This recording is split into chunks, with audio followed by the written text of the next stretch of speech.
అంటే ప్రభుత్వ కార్యాలయాల్లో పనిచేస్తున్నటువంటి బీసీల పైన ఏసీబీ దాడులు, లేకపోతే వేధింపులు, వాళ్ళకు ప్రమోషన్లు ఇచ్చే కాడ రకరకాల కిరికిర్లు పెట్టుడు, వాళ్ళ మీద అట్రాసిటీ కేసులు నమోదు చేయించుడు, బీసీ ఉద్యోగస్తులను ప్రభుత్వ కార్యాలయాల్లో రాసి రంపాన పెడతా ఉన్నారు కొందరు.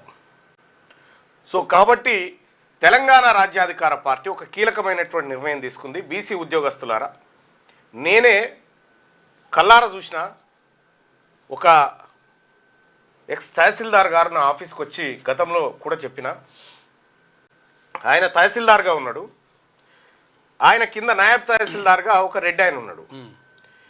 ఈ బీసీ ఆయన సంచార జాతులకు సంబంధించినటువంటి తహసీల్దారు. సంచార జాతుల కింద నేను పనిచేయన్నా అని చెప్పి కింద ఉన్న రెడ్డి ఏసీబీకి పట్టించాడు. ఏసీబీకి పట్టించి సస్పెండ్ చేయించి ఇన్ఛార్జ్ ఎంఆర్ఓగా రెడ్డి కొనసాగిండు. బీసీ అధికారులే పట్టుబడతా ఉన్నారు, బీసీ అధికారులను కుట్రపూరితంగా ఇరికిస్తూ ఉన్నారు.